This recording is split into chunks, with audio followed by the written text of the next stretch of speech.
கணபதிக்கு சரணம் சரணம். திருச்செந்தூர் முருகனுக்கு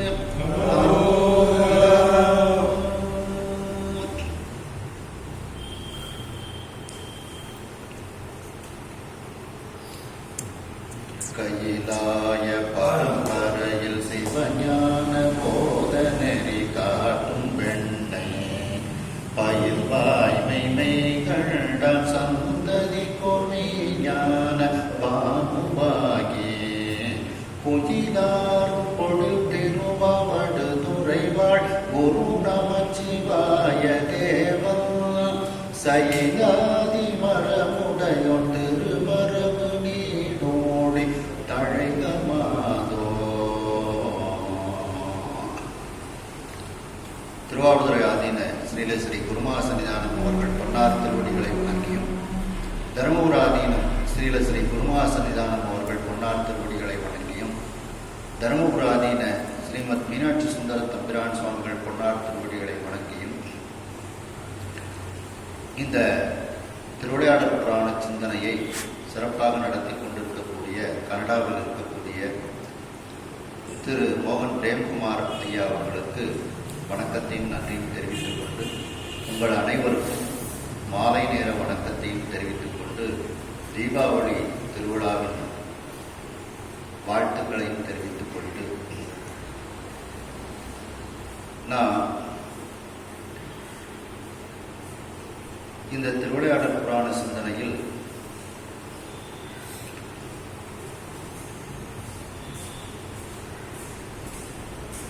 தலம், தீர்த்தம், மூர்த்தி, சிறப்பு ஒருங்கே அமைந்த இந்த ஆலவாயை பற்றி சிந்தித்துக் கொண்டிருக்கின்றோம். அதில் நாம் தலத்தை பற்றி சிந்தித்தோம், தீர்த்தத்தை பற்றி சிந்தித்தோம், அதனுடைய பெருமைகளை. இப்பொழுது அந்த சொக்கநாத பெருமான் மூர்த்தியாக இருக்கக்கூடிய அந்த சொக்கநாத பெருமானினுடைய பெருமைகளை எல்லாம் சிந்தித்துக் கொண்டிருக்கின்றோம். அதில் 301வது பாடல் பக்கம் 102.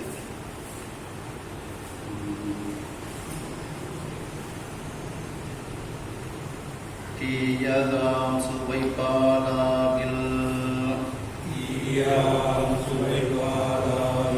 தேவர் அதிகம் பல்வேறு ஆயமா தீர்த்தம் தம்முள் அதிகமா சுவன கஞ்சம் மாயமா சருக்க எல்லாம் தலத்தினும் வதித்து மண்ணும் தூய வானவரில் சோம சுந்தரன் சிறந்தோனாகும்.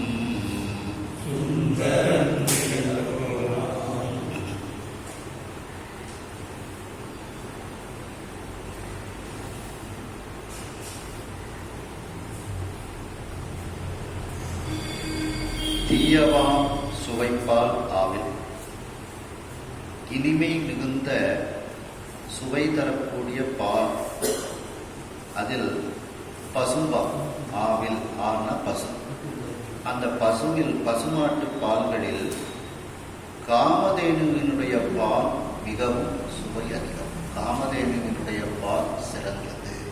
இந்த தேவர் ஆன பசு, தேவர் ஆன காமதேனு, அந்த காமதேனுவினுடைய பால் மிகவும் சிறப்பு வாய்ந்தது, அதிகம் மேன்மையானது, சிறப்பு வாய்ந்தது. பல்வேறு ஆயமா தீர்த்தம் தமிழ், இன்னும் நிறைய தீர்த்தங்கள் ஒவ்வொரு தலங்களிலும் இருக்கின்றது. அப்படி எல்லா விதமான தீர்த்தங்கள் இருந்தாலும், அப்படி எல்லா தீர்த்தங்களுக்குள்ளும் அதிகம்னா உயர்ந்தது, மிகவும் உயர்ந்த தீர்த்தம், மேலான தீர்த்தம் எது என்றால் அது சுவன கஞ்சம். அந்த சுவனம்னா தங்கம், கஞ்சம்னா தாமரை, அந்த பொற்றாமரை தீர்த்தம். அந்த பொற்றாமரை தீர்த்தம் தான் எல்லா தலங்களிலும் மிகவும் சிறந்தது. மாய மாசு அறுக்க எல்லா தலத்திலும் பதிந்து மண்ணும் தூய வானவரே. நம்முடைய மாயை, அந்த மாயாமலமாகிய குற்றம், மாசுனா குற்றம், அந்த மாயை அறுக்க, அதை நீக்க எல்லா தலத்திலும் இறைவன் சிவலிங்க ரூபமாக வீற்றிருக்கின்றார். அந்த எல்லா தலத்திலும் உள்ள சிவபெருமானை, சிவலிங்க மூர்த்தியாக இருக்கக்கூடிய இறைவனை வழிபடுவோருக்கு அவரவர்களுக்குரிய அந்த மாயையாகிய குற்றம், அந்த மல குற்றத்தை இறைவன் நீக்கிவிட்டார்.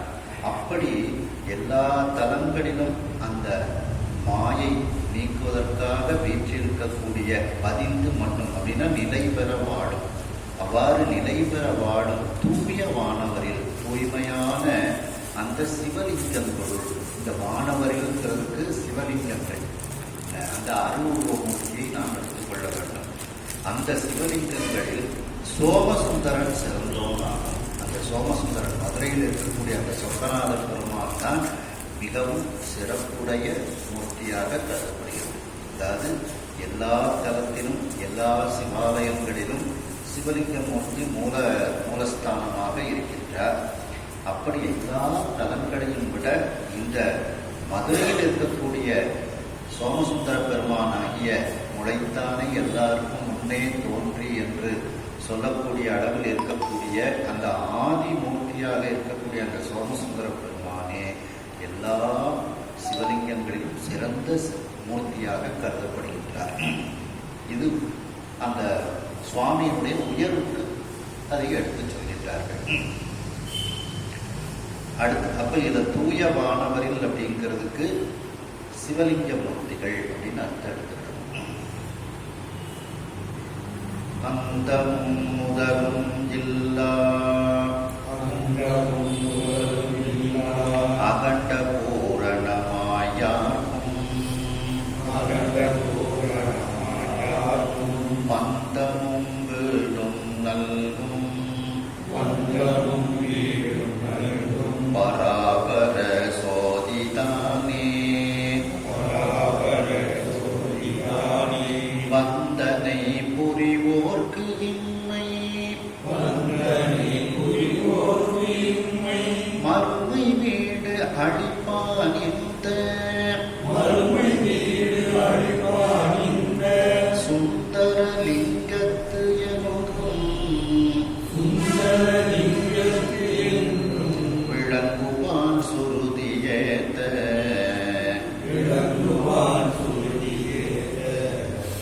அந்த சொக்கநாத பெருமான் எப்படிப்பட்டவர் என்றால் அந்தமும் முதலும் இல்லாதவன், ஆதியும் அந்தமும் இல்லாத அற்பெரும் ஜோதியாக அவன் இருக்கக்கூடியவன், முடிவும் ஆரம்பமும் இல்லாதவன் அவன். அகண்ட பூரணமாய் எங்கும் நீக்கமர நிறைந்திருக்கக்கூடிய பூரணமாக அவன் இருக்கின்றார். யாருக்கும் பந்தமும் வீடும் நல்கும் பராபர சொல்லிதானே. எல்லோருக்கும் அவரவர்களுடைய வினைக்கு ஏற்றார் போல பந்தத்தை கொடுத்து வீடு வேறையும் அவர்களுக்கு கொடுக்கக்கூடியவனாக அவன் இருக்கின்றான். அப்படி நல்கும் கொடுக்கும் பராபர சோதிதானே, மேலான அந்த பரனாக இருக்கக்கூடிய ஜோதி சொரூபமாக இருக்கக்கூடியவன். அந்த சொக்கநாத பெருமான் வந்தனை புரிவோருக்கு, அவரை யாரெல்லாம் வழிபாடு செய்கின்றார்களோ அந்த வந்தனை புரியக்கூடிய அனைவருக்கும் இம்மை மறுமை வீடு அளிப்பான். இம்மையிலும் வீடு அளிக்கின்றான், மறுமையிலும் வீடு அளிக்கின்றான். இம்மையில் வீடுன்னா ஜீவன் முக்தர்கள், மறுமை முக்தி. ஏன்னா இந்த தலத்துக்கே பேரு ஜீவன் முக்தி போறவனுக்கு தான் பேர். ஆகையினால் இம்மையிலும் மறுமையிலும் அவன் வீடு அளிப்பான். இந்த சுந்தர லிங்கத்து, இந்த அழகிய இந்த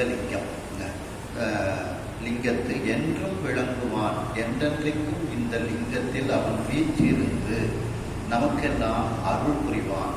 சுருதியற்ற வேதங்களெல்லாம் அவனை வழிபாடு செய்து கொண்டிருக்கின்றது. அவ்வாறு வேதங்களெல்லாம் வழிபாடு செய்யுமாறு இந்த லிங்கத்தில் அவன் என்றென்றைக்கும் வீற்றிருப்பான். விளங்குவான் அப்படின்னா வீற்றிருக்கின்றான். இதுல பொற்சுண்ணத்தில் பார்த்தீங்கன்னா அந்த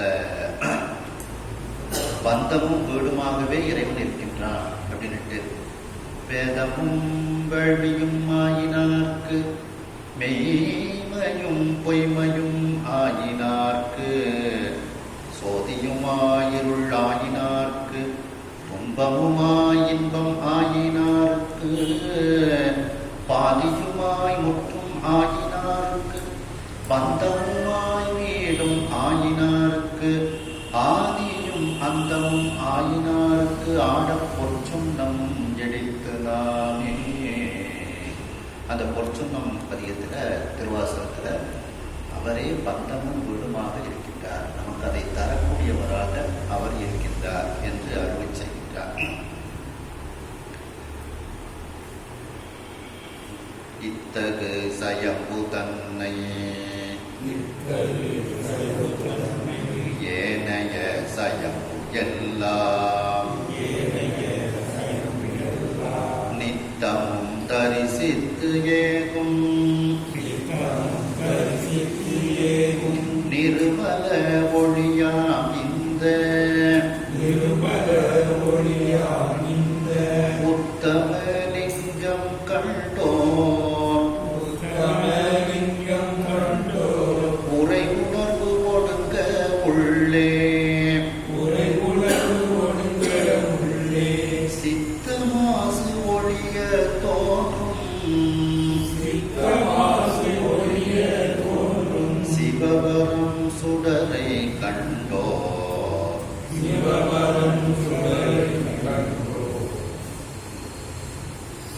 இத்தகு சயம்பு தன்னை, சயம்புன்னா தானே தோன்றியவன், சுயம்பு மூர்த்தி, தான் தோன்றியவர், தானே முளைத்தவன், பொல்லாமூர்த்தி, இதெல்லாம் விடங்க மூர்த்தி, இதெல்லாம் சுயம்புங்கிறதுக்கு உள்ள பொருள், தானே தோன்றியவன். அப்படி இத்தகு சயம்பு தன்னை, இவ்வாறு தானே தோன்றிய லிங்கமாக இருக்கக்கூடிய அந்த மதுரை என்பதில் இருக்கக்கூடிய சொக்கநாத பெருமான், அந்த சொக்கநாத பெருமானை ஏனைய சயம்பு எல்லாம் நித்தமும் தரிசித்து ஏகும் மற்ற தலங்களில் இருக்கக்கூடிய அவ்வாறு தானாக தோன்றி இருக்கக்கூடிய அந்த இறைவன் எல்லாமே இந்த தலத்திற்கு வந்து இந்த சொக்கநாத பெருமானை அவர்கள் தரிசிப்பார்கள், தரிசித்து செல்வார்கள். அப்படி சுயம்பு மூர்த்தியாக நிறைய ஆலயங்கள் இருக்கின்றது. திருவொற்றியூர் இதெல்லாம் சுயம்பு மூர்த்தி தான். அங்கே உபரி சுயம்பு மூர்த்தி நிறைய இடங்களில் தானே தோன்றியவராக, ஆக்கூர் தான் தோன்றி மாறும் அந்த பாட்டிலே சம்பந்த பெருமான் பதிவு செய்வாங்க, ஆக்கூரில் தான் தோன்றி அப்பானாரே அப்படின்ட்டு. இப்படி நிறைய தலங்கள் வந்து நம்ம நெல்லையப்பர் சுயம்பு மூர்த்தி தான். எல்லா தலங்களிலும் இருக்கக்கூடிய அந்த சுயம்பு மூர்த்தி எல்லாம் இந்த மதுரைக்கு வந்து இந்த சொக்கநாத பெருமானை தரிசித்து செல்வார்கள். நிர்மல ஒளியா, அந்த மலம் இல்லாத நிர்மல ஒளியாக இருக்கக்கூடிய இந்த ஜோதி சொரூபமாக இருக்கக்கூடிய இந்த உத்தம லிங்கம், எல்லா லிங்கங்களிலும் உத்தமமானது ஆகையினால் இதற்கு உத்தம லிங்கம், அந்த தீர்த்தத்துக்கும் உத்தம தீர்த்தம் என்று பெயர். அப்படிப்பட்ட இந்த உத்தம லிங்கம் கண்டோர், இந்த உத்தம லிங்கமாக இருக்கக்கூடிய சொக்கநாத பெருமானை யாரெல்லாம் பார்க்கின்றார்களோ, கண்ணால் காண்கின்றார்களோ, அவர்கள் யாரை கண்டதற்கு சமம் என்றால் அவர்களுக்கு உள்ளே தோன்றுகின்ற அந்த சிவபெருமானையே கண்டதற்கு சமம். பலகாலம் உள்ளே வழிபாடு செய்து அங்கே தோன்றக்கூடிய அந்த தம்மில் சிவலிங்கம் கண்டு அதனை தாம் வணங்கி அப்படின்னு திருக்கழிப்படியாக சொல்றாங்க பார்த்தீங்களா, அந்த சிவலிங்கத்தை அவர்கள் உள்ளே தோன்றும் அந்த சிவபரஞ்சுடரை கண்டதற்கு சமமாக இந்த சொக்கநாத பெருமானை வெளிப்புறத்தில் அவர்கள் தரிசனம் செய்தால் அந்த உள்ளே தேடி கண்டுகொண்டே திருமாலோடு நான் தேடி தேடனா தேவனை என்னுள்ளே தேடி கண்டுகொண்டேன். அதுபோல அந்த என்னுள்ளே தேடி கண்டு கொண்டத மூர்த்தியாக இந்த சொக்கநாத பெருமானை வெளியில் தரிசித்தால் அந்த பலாபலன் கிடைக்கும். அதுதான் சொல்லுவாங்க. அப்படி இந்த உத்தமலிங்கம் கண்டோர் உரை உணர்வு ஒடுங்க வாக்கு மனம், அவை உரை உணர்வுன்னா வாக்கு மனம் இதெல்லாம் ஒடுங்க அவர்களுக்கு உள்ளே இருக்கக்கூடிய சித்த மாசு ஒழியும் போது, ஒவ்வொரு சித்தத்திலும் இருக்கக்கூடிய அந்த மாசு, அந்த அழுக்கானது நீங்கும் ஒழியும் போது அங்கே சிவபரஞ்சுடர் தோன்றும். அவர்களுக்கு உள்ளே தோன்றக்கூடிய அந்த சிவபரஞ்சுடரை அவர்கள் எப்படி கண்ணால் அந்த தரிசிக்கின்றார்களோ அதுபோன்று இந்த சொக்கநாத பெருமானை தரிசித்த ஒரு பலாபலம் கிடைக்கும் அப்படின்ட்டு. அப்ப இந்த சொக்கநாத பெருமானை வெளியில் நாம் தரிசித்தாலே நமக்கு உள்ளே அமர்ந்து விடுவார். உள்ளே நாம் தரிசித்து கொண்டே இருக்கலாம் அப்படிங்கிறது தான் இதுல சொல்லப்படுது. இதுல திருநாவுக்கர் சுவாமிகள் சொல்லும்போது பார்த்தீங்கன்னா, செங்கனானும் பிரமனும் தம்முள்ளே எங்கும் தேடி திரிந்து அவர் காண்கிறார். எங்கேயும் தேடி திரிந்து பார்க்கின்றார்களாம். அவர் நமக்குள்ளதான இருக்கிறாரு. இங்குற்றேன் என்று லிங்கத்தே தோன்றினார், இங்கே இருக்கின்றேன் என்று அந்த லிங்கத்தில் தோன்றினார்.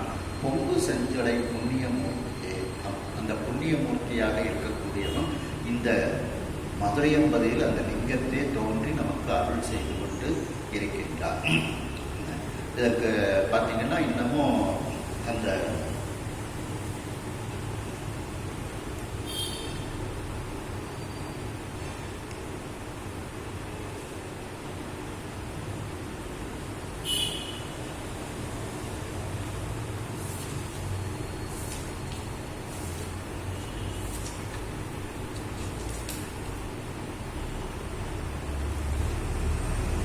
திருக்கடைத்துப்படியார் 44வது பாட்டு பார்த்தீங்கன்னா, தம்மிற் சிவலிங்கம் கண்டு அதனை தாம் வணங்கி தம் அன்பார் மஞ்சன நீர் தாமாட்டி தம்மை ஒரு பூவாக பூவழியாதே கொடுத்து பூஜித்தார் ஓவாமை அன்றே உள்ளார். அப்போ அந்த தம்மில் சிவலிங்கம் காணுதல் கண்டு அந்த இடம்தான் இது. அதனை தாம் வணங்கி அந்த தனக்குள்ளேயே அந்த இறைவனை வணங்கி. அடுத்த பாடல் இதுக்கு இன்னமும் பார்த்தீங்கன்னா இந்த சித்தியார்ல 301வது பாட்டும் இதற்கு நல்ல ஒரு இதாக இருக்கும். அந்தர்யாகம் தன்னை முக்தி சாதனமா அடைந்தவர் அப்படின்னு சித்தியார்ல வருது பார்த்தீங்களா. அந்தர்யாகம் தன்னை முக்தி சாதனமாய் அடைந்தவர் அதுதானும் ஆன்ம சுத்தியாகும்.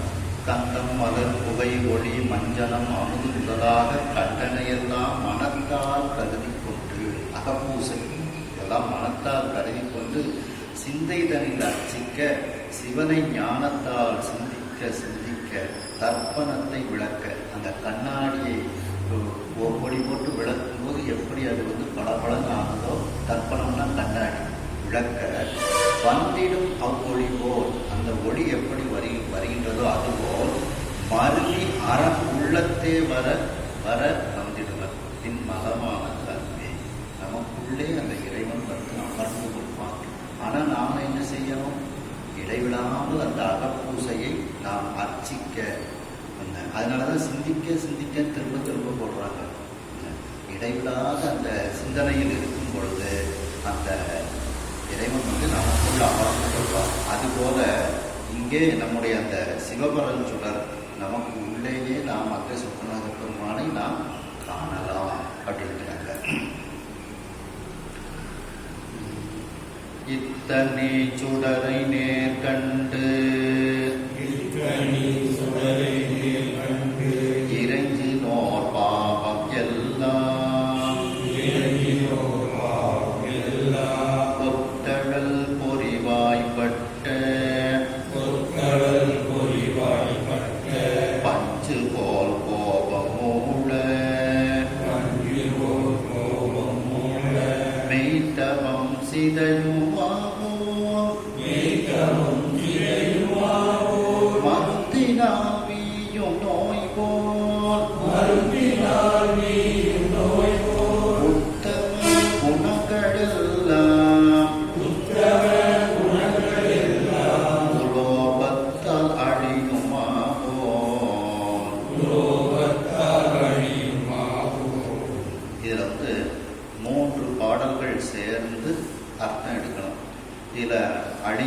அப்போ இந்த கடைசி 3வது பாடல் பார்த்தீங்கன்னா சிதையும் அன்றேன்னு இருக்கும் 306ல். அந்த சிதையும் அன்றேங்கிறத இந்த ஒவ்வொரு பாட்டிலையும் கடைசியில் வச்சுக்கலாம். அப்போ அடியுமாவோ சிதையும் அன்றே அப்படிங்கிறத கடைசியில் வச்சுக்கிட்டு நம்ம பார்க்கணும். எது பாவம் சிதையும் அன்றே அப்படிங்கிறத ஒவ்வொன்றையும் கொண்டு கூட்டிக்கலாம். அதாவது இத்தனிச்சுடரை நேர்கண்டு, இந்த ஒப்பற்ற, தனினா ஒப்பற்ற இந்த சுடர், ஜோதியே சுடரே சூடொளி விளக்கேன்னு சொல்றவங்க, அப்படிப்பட்ட இந்த சொக்கநாத பெருமானை நேர்கண்டு, நேரில் கண்ணால் கண்டு இறைஞ்சினோர், அவரை வழிபாடு செய்தவர்கள் பாவம் எல்லாம் சிதையும் அன்றே. இந்த பாவம் எல்லாம் சிதையும் அன்றேங்கிறது இந்த 3 பாடல்களுக்கு பொதுவாக வச்சுக்கிடலாம். எப்படி சிதையுங்கிறதுக்கு தான் அடுத்தது உதாரணம் சொல்லிக்கிட்டே வராங்க. அந்த பாவம் எல்லாம் சிதையும், அந்த சொக்கநாத பெருமானை தரிசனம் செய்தாலே நம்முடைய பாவங்கள் எல்லாம் போய்விடும் அப்படிங்கிறார். இதுக்கு இந்த விண்ணுற அடி திருநாப்பர சுவாமிகள் சொல்றாங்க பார்த்தீங்களா, விண்ணுற அடுக்கிய விரகின்பவழல் உண்ணிய புகில்லவை ஒன்றும் இல்லையா, பண்ணிய உலகினில் பயின்ற பாவத்தை நன்னி நின்று அறுப்பது நமச்சிவாயமே. நம்முடைய பாவத்தை எல்லாம் அறுப்பது நமச்சிவாயம். அதைத்தான் என்ன சொல்றாரு, பாவம் எல்லாம் எப்படி போகின்றது அப்படிங்கிறாங்க. இதுலயும் சம்பந்த பெருமானும் சொல்லும்போது, வேதம் போதி வெண்ணூர் போன்று வெள்ளை எழுதேறி பூதம் சூழ பொலிய வருவார் பொலியின் புரிதோளார், நாதாயனமும் நக்காயனமும் நம்பாயனன் என்று பாதம் தொழுவார் பாவம் தீர்ப்பார் பழன நகராரே. திருப்பழனத்துல பாடுறாங்க. திருப்பழனம்ங்கிற தலம். அந்த திருப்பழனத்தில் உள்ள இறைவன் வந்து அவருடைய பாதத்தை யாரெல்லாம் தொழுகின்றார்களோ அவருடைய பாவத்தை தீர்க்கின்றார். அதுபோல இந்த சொக்கநாத பெருமானை யாரெல்லாம் இறைக்கின்றார்களோ அவருடைய பாவம் எல்லாம் சிதைந்து போய்விடுகின்றது. திருக்குறளையும் சொல்லும்போது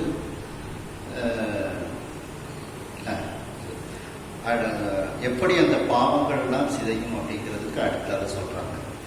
கொத்து அழல் பொறிவாய்ப்பட்ட பஞ்சு போல், அந்த நெருப்பு கொத்தாக இருக்கக்கூடிய அந்த நெருப்பு பொறியில் பொறிவாய்ப்பட்ட பஞ்சு போல், பஞ்சை கொண்டு நெருப்புல வச்சோம்னா அப்படியே இல்லாமல் போயிடும், தீப்பிடிச்சு இருக்கு. அதுபோல இந்த சொக்கநாத பெருமானை யாரெல்லாம் வணங்குகிறார்களோ அவர்கள் அந்த நெருப்பிலிட்ட பஞ்சு போல் அது அழிந்துவிடும், அந்த பாவம் எல்லாம் போய்விடும். மேலும் கோபம் மூல மெய்த்தவம் சிதையுமாகோ, ஒருவருக்கு கோபம் வந்தால் அவர்கள் செய்த உண்மையான தவம் எல்லாம் சிதைந்து போய்விடும்.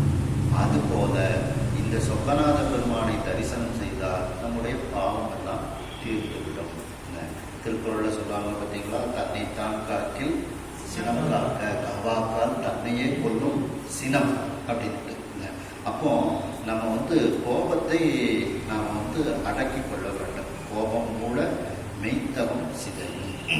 அது அடுத்து மருந்தினால் வீயும் நோய் போல், நம்ம ஒரு மருந்தை சாப்பிட்டா அந்த நோய்க்கு உரிய மருந்தை நாம் சாப்பிட்டால் நம்ம அந்த நோய் வந்து எப்படி நம்மை விட்டு நீங்குகிறதோ அதுபோல இந்த பாவம் எல்லாம் நம்மை விட்டு நீங்குகிறது. அடுத்து உத்தம குணங்கள் எல்லாம் உலோபத்தால் அழிமாகும். உலோபம்னா பேராசை, ஈயாமை. அப்படி நல்ல குணங்கள் எல்லாம் நம்மள்கிட்ட இருந்தாலும் நம்மள்கிட்ட வந்து அந்த கஞ்சத்தனம், கருவித்தனம், பேராசை இதெல்லாம் இருந்துச்சுன்னா நமக்கு அது வந்து உத்தம குணங்களையும் வந்து அழிக்கும். அதான் உத்தம குணங்கள் எல்லாம் உலோபத்தால் அழியுமாகோ. கந்தர் அனுபூதியில் சொல்லும்போது, பேராசையனும் பிடியில் பிடிபட்டு ஓரா வினையை உணரத்தகுமோ அப்படின்ட்டு. அப்படி அந்த உலோகம்ங்கிற ஒரு குணத்தால, அதாவது எல்லா குணங்களும் இருந்து இந்த உலோகம் என்கின்ற ஒரு குணம் இருந்தால் மற்ற உத்தம குணங்கள் எல்லாம் அழிந்துவிடும் அப்படிங்கிறார். அவ்வா எப்படி அழிகின்றதோ அதுபோல் இந்த சொக்கநாத பெருமானை தரிசனம் செய்தால் நம்முடைய பாவங்கள் எல்லாம் நீக்கிவிடும், சிதைந்து போய்விடும் அப்படிங்கிறார்.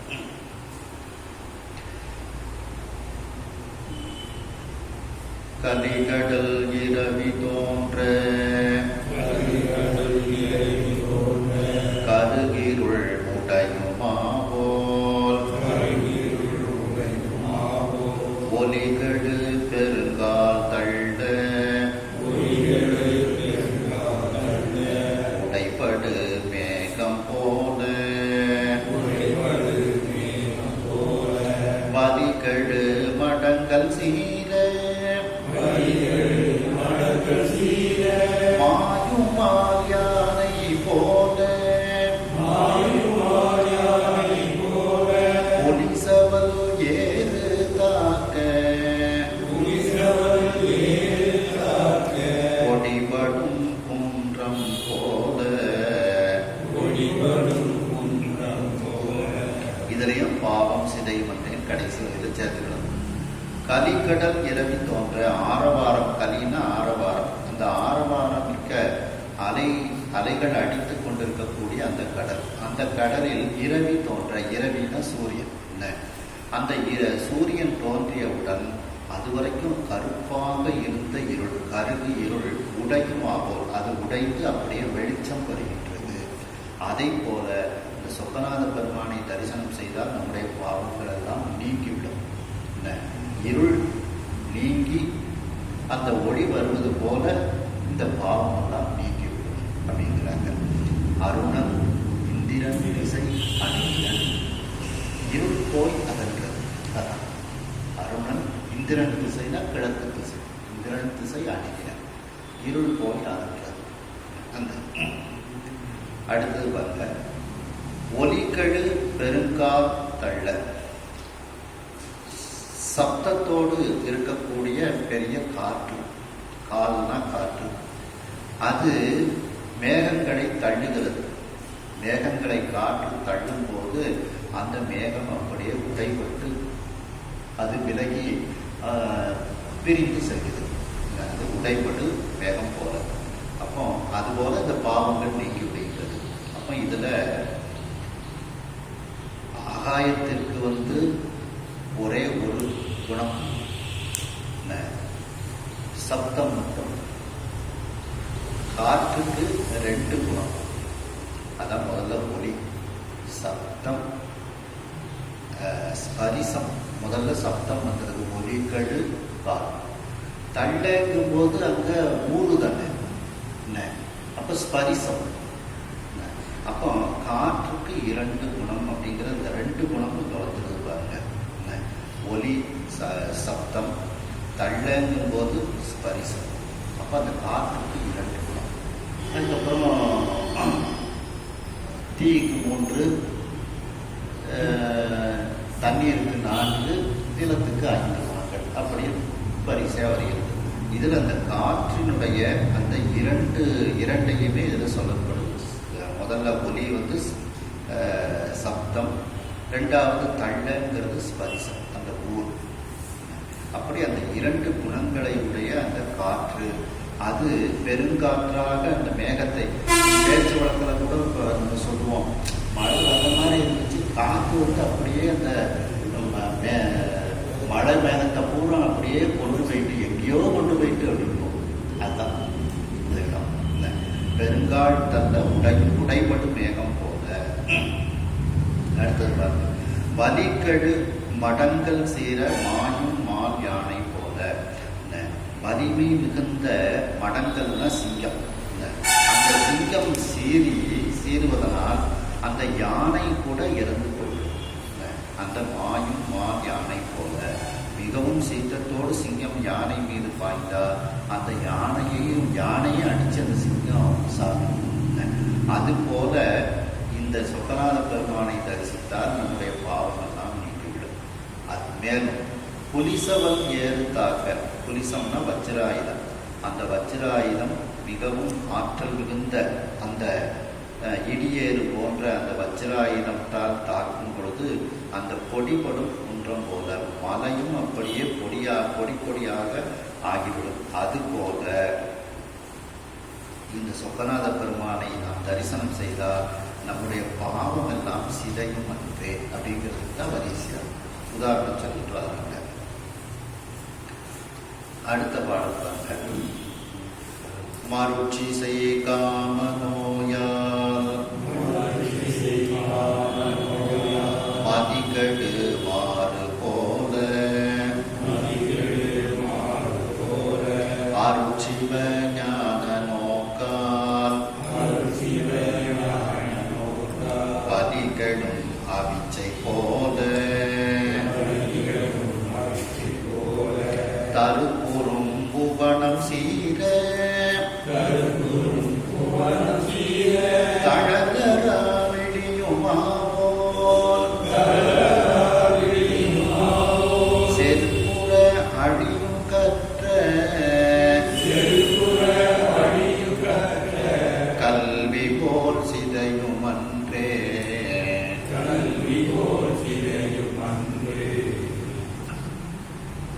மருட்சி அப்படின்னா மயக்கம்.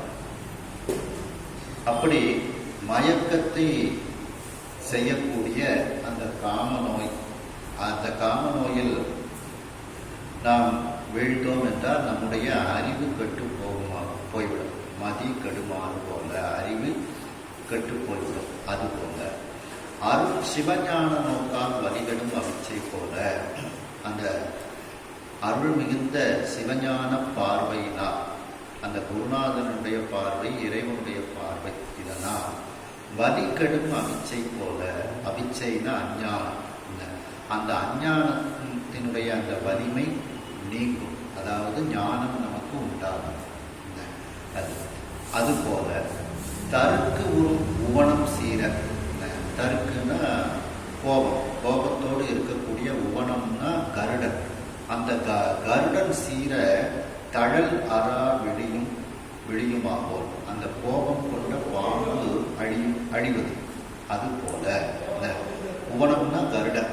உவன ஊர்தி மாமாயன் மருகோனே அப்படின்ட்டு அதல சேடனாரோட பெரியதுல உவன ஊர்தி மாமாயன் மருகோனே. அப்போ உவன ஊர்தினா கருடனை ஊர்தியாக உடைய திருமால், அந்த திருமாலுக்கு மருமகனே அப்படின்னு சொல்லி சொல்றாங்க. அந்த உவனம், அந்த கருடன் சீரும் பொழுது அந்த பாம்புகள் இறந்து போகும் அப்படின்னு இதை வச்சுக்கிடலாம். கருட தியானத்தினால் பாம்பினுடைய விஷம் அப்படிங்கிறது சிவஞான சித்தியார் செருக்கு ஒரு அழியும் கற்ற கல்வி போல் சிதையும் என்று. நாம் கற்ற கல்வி செருக்கோடு நாம் பிரிந்தால், நாம் செருக்கு அடைந்தால், நாம் கற்ற கல்வியும் நம்மை விட்டு அழியும். அதுபோல இந்த சொக்கநாத பெருமானை தரிசனம் செய்தால் நம்முடைய பாவங்கள் எல்லாம், பாவ மூட்டைகள் எல்லாம் அப்படியே நீக்கிவிடும் அப்படிங்கிறதுக்கு இவ்வளவும் இதில் சொல்றாங்க. இதில் பார்த்தீங்கன்னா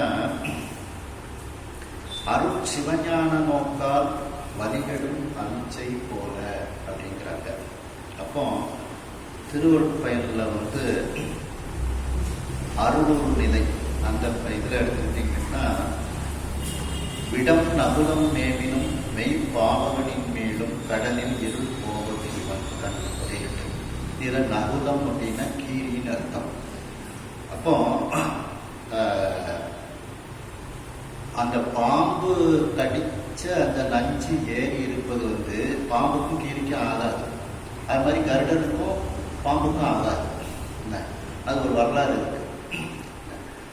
அப்போ அந்த கீரியே தொட்டாலும் அந்த பாம்போட விஷம் தீர்வதில்லை.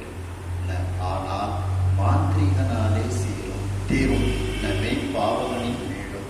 அதாவது அந்த கருடனை நல்ல அந்த கருட பட்சியை யார் நல்ல அதை உள்ளே தியானித்து வைத்திருக்கின்றார்களோ அவர்கள் அந்த பார்வையால் அந்த பார்த்தால் அந்த இடமானது நீங்கும். அதுபோல ஞானாசிரியனுடைய திருக்கண் நோக்கினால் நம்முடைய ஆணவம் அறியாமை என்பது நீங்கும் அப்படின்ட்டு இந்த திரு அருள் நிலையில திருவருள் பயன்ல இந்த இதற்கு நாம அர்த்தம் பார்க்கலாம். அருள் சிவஞான நோக்கால் வலிகளும் அவிச்சைன்னு அஞ்ஞானம். அது போல அதற்கு இந்த பாடலை நாம் எடுத்துக்கொள்ளலாம். அதாவது பாம்பு நஞ்சு கீறி தொட்டாலும் தீர்வதில்லை. ஆனால் மாந்திரிகன்னா இந்த இடத்துல கருடனை தியானம் பண்ணியவன். அந்த கருட தியானம் பண்ணியவன் அதற்குரிய மந்திரங்களை எல்லாம் சொன்னால் அந்த நஞ்சானது நீக்கும். அதுபோல ஞானாசிரியன் திருக்கண் நோக்கால், இந்த ஞானாசிரியனுடைய திருக்கண் பார்வையினால் நம்முடைய ஆணவம் அறியாமை அகலும் அப்படிங்கிறாங்க. இதை சிவஞான சித்தியாரிலையும் பார்த்தீங்கன்னா இந்த கருட தியானத்தை 298வது பாடல்ல சொல்றாங்க. உங்களுக்கு எல்லாம் தெரிஞ்சிருக்கும், யூடியூப்ல போடுறதுனால தான் இதெல்லாம் சொல்றேன்.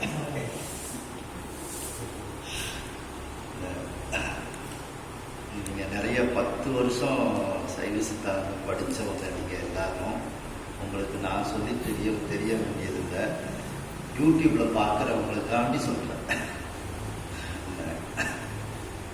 அந்த 298வது பாட்டில் பார்த்தீங்கன்னா, கண்ட இவை அல்லேன் நான் என்று அகன்று தானா கழிவரமும் நான் அல்லேன் என கருதி கசிந்த தொண்டினுடன் உளத்து அவன்தான் நின்ற கலப்பாலே சோகம் என பாவிக்க தோன்றுவன். இங்க சிவோகம் வேறு இன்றி விண்டு அகலும் நலங்கள் எல்லாம் கருட தியானத்தால் விடம் புரியும். அதுபோல விமலதையும் அடையும் பண்டை மறைகளும் அது நான் நானேன் என்று பாவிக்க சொல்வது இப்பாவகத்தை காணேன் அப்படின்ட்டு இந்த கருட தியானத்தால் எப்படி அந்த விடம் நீக்குகிறதோ அதுபோல இந்த புவனம் சீர தழல் அரா விழியுமாகும். இதை 2 பேருக்கு இடைப்பட்ட போராகவும் எடுத்துக்கொள்ளலாம். இந்த கருட தியானத்தினால் பாம்பினுடைய விஷம் தீரும் என்றும் இதை எடுத்துக்கொள்ளலாம். அதுபோல அந்த நான் பிரம்மங்கிறத சிவோகம் பாவனையாகத்தான் நம்மளை பாவிக்க சொல்றாங்க இந்த இடத்துல. அதான் பாவிக்க சொல்லுவது இப்பாவகத்தை காணே அப்படின்ட்டு. அடுத்த பாடல் பாருங்க. உலகில் சீவன் முக்தி புரேசனை காண பெற்றால்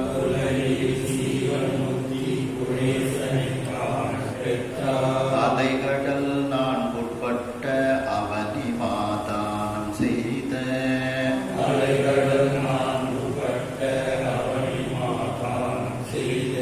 பதம் உறும் கதிர்கால் உச்சி வைகளில் பணிய பெற்றால்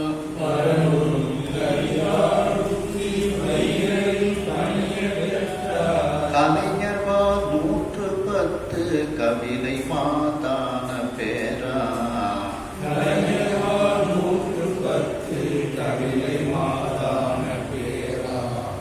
ஆகையினால்தான் அந்த குருவினுடைய ஞான பார்வை என்பது மிகவும் முக்கியமான ஒன்றாக, ஞானாசிரியனுடைய ஞான பார்வை அருட்கண் அத முக்கியமானதாக நாம அந்த நயன வீழ்ச்சி முக்கியமானதாக நாம் எடுத்துக்கொள்கின்றோம். புலரினா அதிகாலை நேரம்.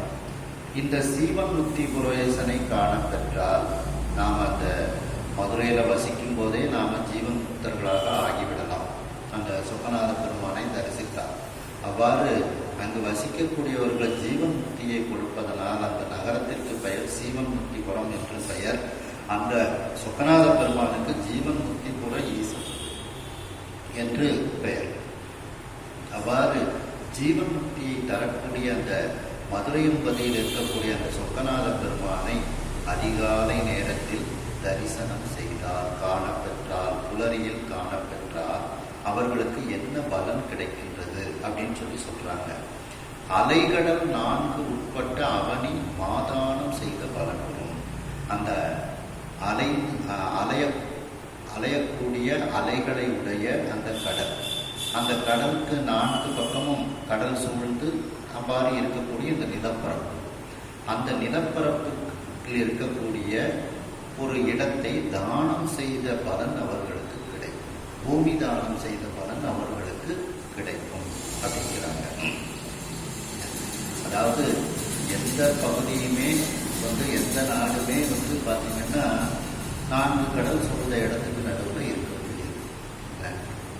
நீங்கள் ஒவ்வொரு நாடும் நம்ம பிரித்து வச்சிருக்கிறத வச்சு அதுக்கு எல்லைன்னு பார்க்கக்கூடாது. அந்த இறைவன் வைத்திருக்கக்கூடிய எல்லையை பார்த்தா எல்லாமே நான் கடல் பரப்புக்கு நடுவில் தான் இருக்கு. அப்போ அதான் அலைகடல் 4 உட்பட்ட அந்த 4 பக்கமும் கடல் சூழ்ந்து தான் இருக்கின்றது. அதற்கு உட்பட்ட அந்த அவனின நிலம், அந்த பூமி தானத்தை, மிகப்பெரிய பூமி தானத்தை செய்த பலனை அவர்கள் பெறுவார்கள். அதாவது சொக்கநாத பெருமானை அதிகாலை நேரத்தில் தரிசனம் செய்தால் பூமி தானம் செய்த பலனை அவர்கள் பெறுவார்கள். காலை நன்மாமலர் கொண்டடி பொழுது அப்படின்ட்டு சம்பந்த பெருமான் பாடுறாங்க. அதுக்கப்புறம் சுந்தரர் பாடும்போது பார்த்தீங்கன்னா, மேலை விதியே வினையின் பயனே பிறவார் புறம் 3 எரி செய்தார் காலை எழுந்து தொழுவார் தங்கள் கவலை களைவாய் கரை கண்டார். அப்போ காலையில் எழுந்து அந்த சொக்கநாத பெருமானை தரிசனம் செய்தாலே நம்முடைய கவலைகளை எல்லாம் நீக்கி விடுவார்னு சுந்தரமூர்த்தி சுவாமிகளும் சொல்கிறாங்க. அதே மாதிரி இந்த அலைகடல் 4 உட்பட்டங்கிறதுக்கு பார்த்தீங்கன்னா, திருத்தொண்ட தொகையில் சொல்கிறாங்க பார்த்தீங்களா, கடல் சூழ்ந்த உலகெல்லாம் காக்கின்ற பெருமான். அப்போ கடல் சூழ்ந்த 4 பக்கமும் கடலால் சூழப்பட்ட இந்த பூமி, கடல் சூழ்ந்த உலகெல்லாம் காக்கின்ற பெருமான் அப்படின்ட்டு. அதுக்கப்புறம் கதிர்கால் உச்சி வைகளில் பணிய பெற்றார். கதிர்கால்னா அந்த ஒளி பொருந்திய அந்த சூரியன். அந்த சூரியன் உச்சி பொழுதில் மேலே வரும் பொழுது, உச்சி நேரத்தில் அந்த வைகளில் அந்த நேரத்தில் இந்த சொக்கநாத பெருமானை பணிந்தார், பணிய பெற்றார். கலைஞர்வால் 110 கபிலை மாதான பேராம். கலைஞர்களிடத்தில் 110 கபிலை பசுக்களை அவர்களுக்கு கொடுத்த பேரு, அந்த ஒரு பலாபலன் அவர்களுக்கு கிடைக்கும். மான விலங்குன்னு அர்த்தம். மான விலங்கு பொதுவாக. அப்ப கபிலை மான, கபிலை பசுக்கள். அப்போ கலைஞர்களுக்கு 110 கபிலை பசுக்களை தானம் கொடுத்த பலன் இந்த சொக்கநாத பெருமானை ஒரு நாள் உச்சி பொழுதில் பணிந்தாலே நமக்கு அந்த பலன்கள் எல்லாம் கிடைக்கின்றது அப்படிங்கிறார் சுப்பிரமணிய சுவாமி சொல்லும்போது, அந்தியும் நண்பகலும் 5 பதம் சொல்லி முந்தியடும் பழைய வல்வினை முகாமும் சிந்தை பராமரியா தெருத்துக்கு ஆர்வமுக்கு எந்தை பிரானாரை என்றும் எய்குவதே அப்படின்ட்டு. அப்போ அந்தியும் நண்பகலும் அந்த உச்சி வேலை 5 பதம் சொல்லி அந்த பஞ்சாட்சரம் தான் இங்கு 5 பதமாக இருக்கின்றது. ஒவ்வொரு எழுத்துக்கும் ஒவ்வொரு அர்த்தம். ஆகையினால் அந்த 5 எழுத்துமே 5 பதமாக இருக்கின்றது. அப்போ 5 பதம் என்பது இங்கு பஞ்சாட்சரம் தான். சி என்பது சிவத்தை குறிக்கும் அப்படின்ட்டு நீங்கள் வா என்பது அம்பிகையை குறிக்கும், உயிர்களை குறிக்கும் படிச்சிருக்கோம்னா, அதனால தான் அது 5 பதம்னு அந்த இடத்துல போடுவாங்க. அடுத்தது பாருங்க, மின்னிடை பருதி புத்தேள் மேலை நீர் குளிக்கும் எல்லை.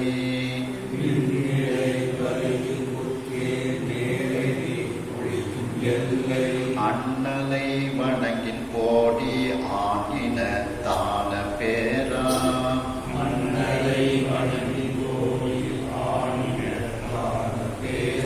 பன்னவர் பரவும் பாதி இருவையில் பணிய பெற்றார்.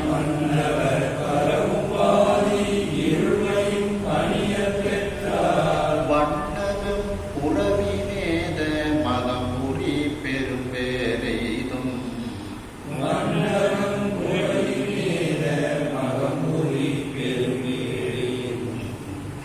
பின்னிடை பருதி புத்தேள். அந்த ஆகாயத்தில் பருதி அப்படின்னா சூரியன், புத்தேள்னா தேவர். அந்த சூரியனாகிய தேவன் மேலை நீர் குளிக்கும் எல்லை, மேற்கு பகுதியில் இருக்கக்கூடிய அந்த கடலில் குளிக்கக்கூடிய நேரம் அப்படின்னா மாலையில் மறையக்கூடிய அந்த சூரியன். அப்படி நமக்கு மறையிறது போல தான் தெரியும், ஆனால் அது மறையலை. அது அந்த மேற்கு திசையை நோக்கி செல்கிறது. அப்படி அந்த மேலை நீர் குளிக்கும் எல்லை, அதனாலதான் அது மறையுதுன்னு சொல்லாம குளிக்குதுன்னு போட்டுவிட்டார். அப்படி அந்த மாலையில் அந்த அந்த மறையக்கூடிய அந்த சூரியன் அந்த மாலை நேரத்தில் எல்லை அந்த நேரத்தில் அன்னதை வணங்கின் அந்த மாலை நேரத்தில் அந்த சொக்கநாத பெருமானை வணங்கினால் கோடி ஆண் இனத்தான பேராம் கோடி பசுக்களை அதுவும் இனம் நல்ல பசுக்கள் இன ஆண் அப்படின்ட்டு அப்படின்னா இந்த தானம் கொடுக்கறதுக்குன்னு சிலதை வச்சிருப்பாங்க. நல்லது இருக்கும், எல்லாமே இருக்கும். மங்களமாவே சொல்லுவோமே, நல்லது இருக்கும், எல்லாம் இருக்கும்.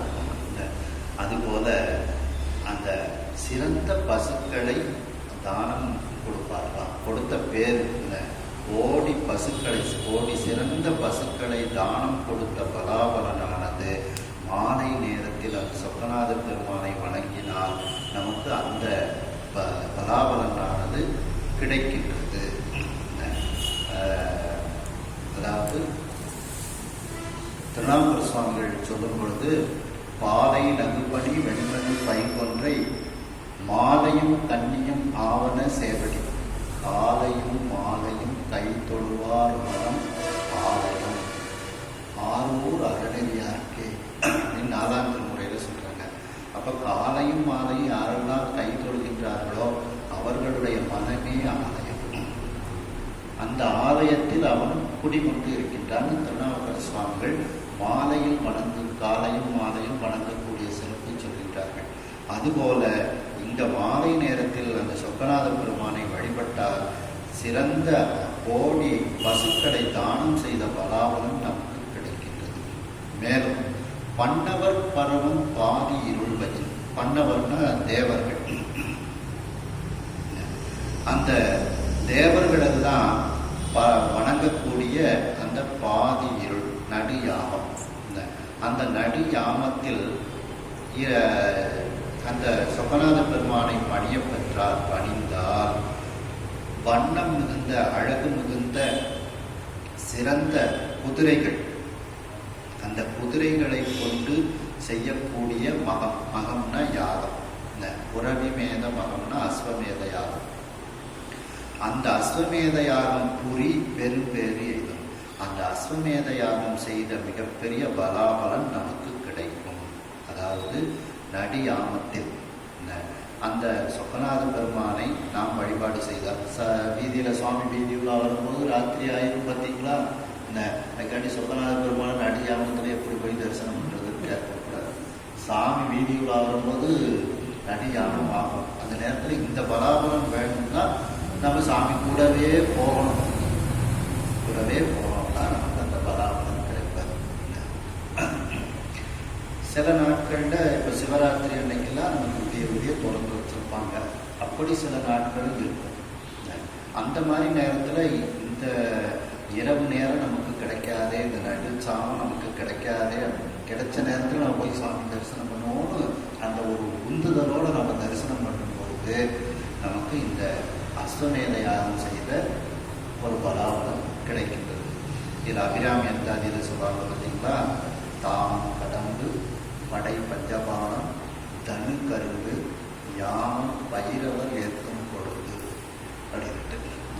அதுபோல அந்த நடி யாமம் இன்னன அதிகமா பேரு அறிந்து போய தேவர்க்கும்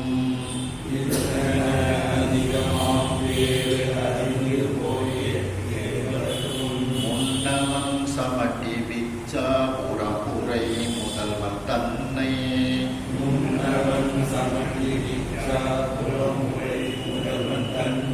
சொன்ன எக்காலம் தோறும் இறைச்சியும் தொழுதும் சூழ்ந்தும்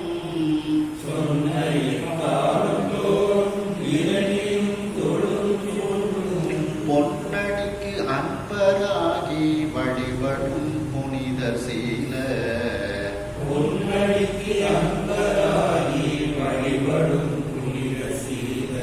உம்மையில் வினைகள் என்னும் பிணியவிழ்ந்து ஒருவே தூய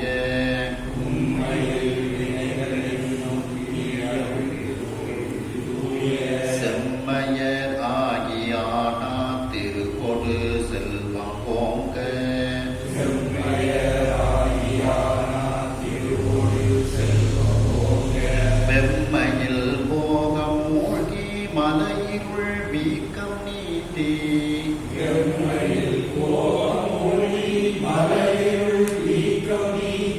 மைமலி கண்டத்து எம் கோன் மலரடி நீழல் வாழ்வார்.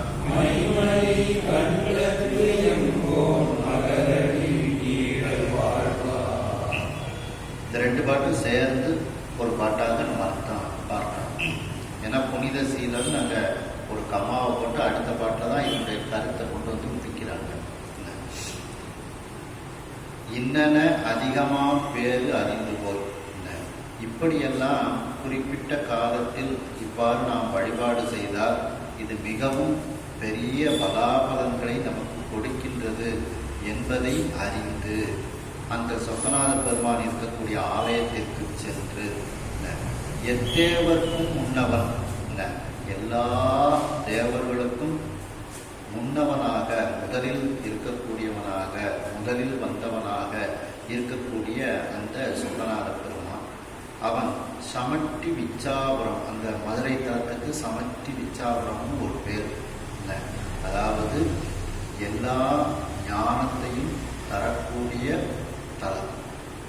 சமஷ்டினா எல்லாம், ஒரு சேர அப்படின்னு அந்த இடத்துல விச்சாபுரம், எல்லா ஞானமும் தரக்கூடிய ஒரு தலம். அந்த தலத்தில் இருக்கக்கூடியவன் எல்லா ஞானமும் சேர்ந்த ஒரு வடிவாக அவன் இருக்கின்றான். அப்படி அந்த சமட்டி விச்சாபுரம் உரை அந்த மதுரையம்பதியில் இருக்கக்கூடிய முதல்வன் தந்தை, அந்த முதல்வனாக இருக்கக்கூடிய சொக்கநாத பெருமானை சொன்ன இக்காலம் தோறும் மேலே உள்ள பாடல்களில் சொன்ன அந்த காலங்கள், காலை, உச்சிக்காலம், மாலை, அதுக்கப்புறம்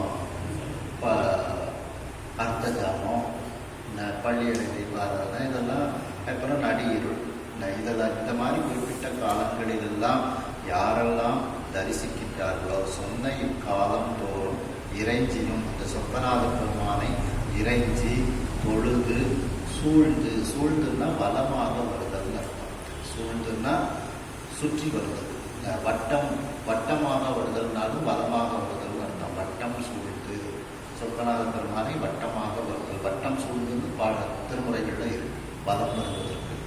அப்படி சூழ்ந்தும் அவரை வலமாக வந்தும் பொன்னடிக்கு அன்பராகி அந்த சொக்கநாத பெருமானுடைய பொன்னார் திருவடிக்கு அன்பு உடையவர்களாக நாம் ஆகி வழிபடக்கூடியவர்கள் புனித சீலர். அவர்கள் வழிபட யாரெல்லாம் இவ்வாறு வழிபடுகிறார்களோ அந்த புனித சீலர்கள், அவர்கள் புனிதம் மிகுந்தவர்கள், சீலம் மிகுந்தவர்கள்.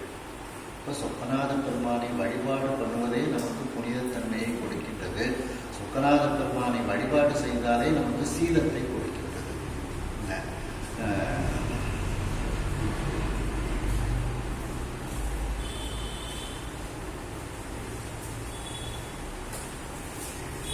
மெய்தான் அரும்பி விதிர் விதிர்த்து உன் விரையார் கிழக்கு என் கைதானம் தலை வைத்து கண்ணீர் ததும்பி வெதும்பி உள்ளம் பொய்தானம் தவிர்ந்து உன்னை போற்றி சயசய போற்றி என்னும் கைதான் நிகழவில்லை உடையா என்னை கண்டுகொள்ளு. அப்ப இந்த இடத்துல கைங்கிறதுக்கு ஒழுக்கம்னு அர்த்தம். இந்த இடத்துல கைனா ஒழுக்கம். எதை ஒழுக்கம்னு சொல்றாங்க? இறைவனை வணங்குவதே ஒழுக்கம். வேலை வணங்குவதே வேலைங்கிறது மாதிரி இறைவனை வணங்குவதுதான் ஒழுக்கம். என்னும் கைதான் நெகிழவில்லை. உன்னை வணங்கக்கூடிய அந்த ஒழுக்கத்திலிருந்து என்னை விட்டு விடாதே அப்படின்னு தான் கேட்கிறார். அப்போ கை என்றால் ஒழுக்கம், இறைவனை வணங்குவதுதான் ஒழுக்கம் அப்படின்னு ஒழுக்கத்துக்கே ஒரு அழகான ஒரு டெஃபினிஷன் கொடுத்துருக்காரு. என் கைதான் தரை வைத்து கண்ணீர் ததும்பி வெதும்பி உள்ள பொய்தான் தவிர்ந்து உன்னை போற்றி சயசய போற்றி என்னும் கைதான். அப்போ அந்த வழிபாட்டுக்குரிய ஒரு இலக்கணங்களை எல்லாம் கூறி இதுதான் ஒழுக்கம் அப்படின்ட்டு கொடுக்குறாங்க. அதுபோல இந்த சொக்கநாத பெருமானை யாரெல்லாம் வழிபாடு செய்கிறார்களோ அவர்கள் புனிதர்கள், அவர்கள் சீலம் உள்ளவர்கள். அந்த புனித சீலர்கள் என்ன பயனை அடைகின்றார்கள் அப்படிங்கிறதுக்கு அடுத்தது சொல்றாங்க. அவர்கள் அந்த சொக்கநாத பெருமானினுடைய திருவடி நிழலில் அவர்கள் வாழ்கின்றார்கள், சாயுச்சிய பதவியை அவர்கள் பெறுகின்றார்கள் அப்படின்ட்டு அடுத்தது பதிவு செய்கிறாங்க. இந்த புனித சீலர்கள் என்ன பலனை பெறுகின்றார்கள் அப்படிங்கிறதுக்கு அடுத்த பக்கம் நம்ம பார்க்கணும். உண்மையில் வினைகள் என்னும் பிணி அவிழ்த்து ஒருவி. உண்மைனா முற்பிறவிகள், அந்த முற்பிறவிகளில் செய்த அந்த சஞ்சித வினை, அந்த வினைகள் என்னும் அந்த பிணியானது அவிழ்ந்து ஒருவி, அவிழ்ந்து அவர்களை விட்டு நீங்குகிறது, வலிமை இழந்து நீங்குகிறது. அவிழ்ந்துன்னா வலிமை இழந்து, அப்படி அவைகளெல்லாம் நீங்குகிறது. அதை நீக்கச் செய்கின்றார் சொக்கநாத பெருமான். நீக்கி தூய செம்மையராகி, தூய்மை மிகுந்த செம்மையுடைய மனத்தர்களாக அவர்களை ஆகி, ஆனா திருவோடு செல்வம் போங்க, எல்லா அருட்செல்வம் எல்லா செல்வமும் அவர்கள் ஓங்கி இருப்பார்கள். மேலும் வெம்மையில் போகம் மூழ்கி, அதாவது நல்ல இன்பத்தில் அவர்கள் மூழ்கி. வெம்மையில் அப்படின்னா கொடுமை இல்லாத, அப்ப நல்ல, அப்படி நல்ல போகங்களில் அவர்கள் மூழ்கி நல்ல இன்பத்தை அனுபவித்து மத இருள் வீக்கம் நீந்தி, இருள் மலம், மத இருள்னா இருள் மலம் எடுக்கணும். அப்போ ஆணவ மலம், இருள் மலம்னாலே நமக்கு ஆணவ மலம் தான். அந்த ஆணவ மலத்தினுடைய வீக்கம் நீந்தி, வீக்கம்னா மிகுதி குறைந்து, வலிமை இழந்து, ஆணவத்தினுடைய வலிமை இழந்து. ஒரு இடத்துல உடம்புல வீக்கம் வந்துச்சுன்னா என்ன, குடைச்சிருக்குன்னு அர்த்தம். அந்த இயல்பான தளத்தை விட்டுட்டு அந்த இடத்துல கொஞ்சம் அதிகமாக வந்திருக்கு. அந்த தளமானது, இந்த தோலினுடைய தளமானது அதிகமாக இருக்குது, அதனால் வீக்கம் வந்துட்டு அப்படின்னு சொல்லுவோம். அப்போ அதிகம், இங்கே வீக்கம்ங்கிறது அதிகம், அது நீங்கி, வீக்கம் நீங்கி, இதை நீங்கின்னு கூட சில நூல்களில் இருக்குது. அப்படி அந்த ஆணவ மலத்தின், அப்போ ஆணவம் முழுமையாக இருக்கத்தான் செய்யுது. ஏன்னா பதி பசு பாசம் மூன்றுமே நித்திய பொருள்.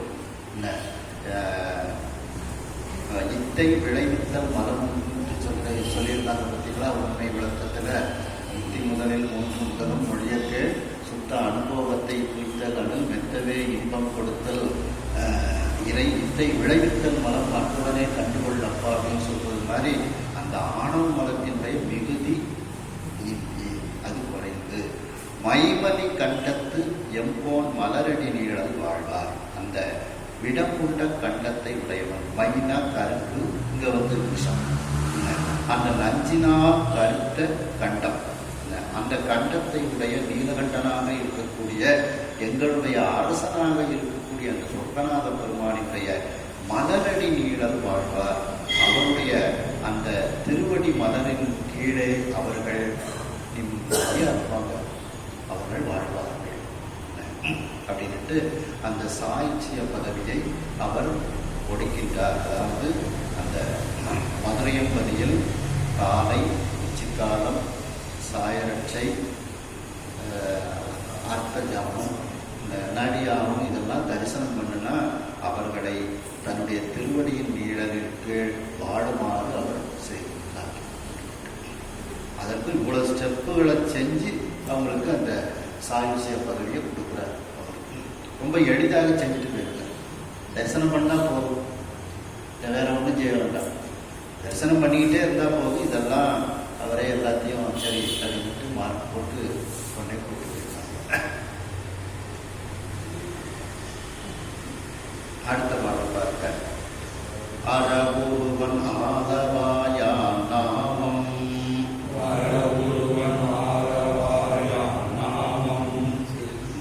செவி மடுத்தால் அடைந்த 10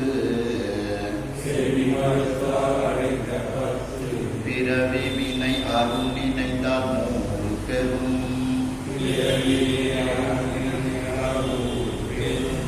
பவ பாவ பிணி போம் கூடல் இறைவனை இன்று இறைச்சிதும் என்று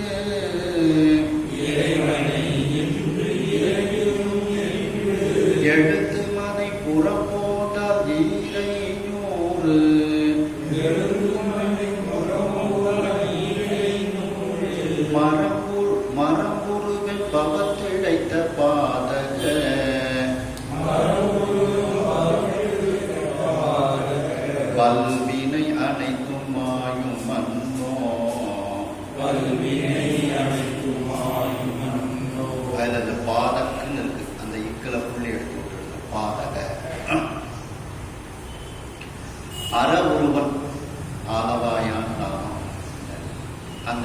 அறத்திற்கே ஒரு உருவம் நம்முடைய சொப்பநாத பெருமானாக இருக்கின்றார். அப்படி அறத்திற்கு உருவமாக இருக்கக்கூடிய அந்த சொப்பநாத பெருமான், அந்த ஆலவாயான் நாமம், அந்த ஆலவாயில் இருக்கக்கூடிய சொப்பநாத பெருமானினுடைய நாமத்தை காதால் கேட்டார், நாமம் செவி மடுத்தார், அவனுடைய பெயரை காதால் கேட்டார். அடைந்த 10 பிறவி வினையர், நாம் அடைந்த 10 பிறவியில் செய்த அந்த வினைகள் எல்லாம் நம்மை விட்டு நீக்கிவிடும். நாம் இதுவரைக்கும் எடுத்த பல பிறவிகளில் 10 பிறவிகளில் உள்ள அந்த வினையானது நீங்கும் அப்படிங்கிறாங்க. அப்போ இந்த நாமங்கிறதுக்கு பெயர் அப்படின்னு எடுத்துக்கொள்ளலாம், அவனுடைய ஊரை எடுத்துக்கொள்ளலாம், மூர்த்தி தலம் தீர்த்தம் இதெல்லாம் எடுத்துக்கொள்ளலாம். நாமங்கிறதுக்கு இதெல்லாம் நீங்கள் அந்த திருக்கழுக்குன்ற பதிகத்தில் திருவாசகத்தில் கேட்டால் இதற்கு இந்த நாமங்கிறதுக்கு மூர்த்தி தலம் தீர்த்தம் எப்படி பொருந்துகின்றது அப்படிங்கிறது தான் விளக்கமாக சொல்லியிருக்கிறேன். இப்போ ஒரு 10 மாணவர்கள் இருப்பாங்க, ஒவ்வொருத்தர் பேரையும் ஞாபகத்தில் வச்சுக்கிட முடியாது. அந்த மாணவர்களுடைய ஊரை ஞாபகத்தில் வச்சுக்கலாம் ஓரளவுக்கு. 10 மாணவர்களில் ஒரு பையன் மதுரையில் இருக்கக்கூடியவனாக இருந்தால், மதுரை பதில் சொல் அப்படின்னு நம்ம ஒரு கேள்வியை கேட்டு சொன்னோம்னா மதுரை பையன் மட்டும்தான் எந்திரிப்பான், வேற யாரும் எந்திரிக்க மாட்டாங்க. நாங்கள் வேற ஒன்றுமே சொல்ல வேண்டாம், மதுரை பதில் சொல்லு அப்படின்னா அந்த மதுரை பையன் தான் எந்திரிப்பான். ஆகையினால் அந்த மதுரை என்கின்ற ஊரே அவனுடைய பெயராக இருக்கிறது. நம்ம அவன் பெயரை சொன்னோம்னா ஊரை மட்டும்தான் சொன்னோம், எது சொல்றோம். அதுபோல அந்த நாமங்கிறதுல அவனுடைய பெயர், மூர்த்தி தலம் தீர்த்தம் எல்லாமே வந்து விடுகிறது. தீர்த்தம்னா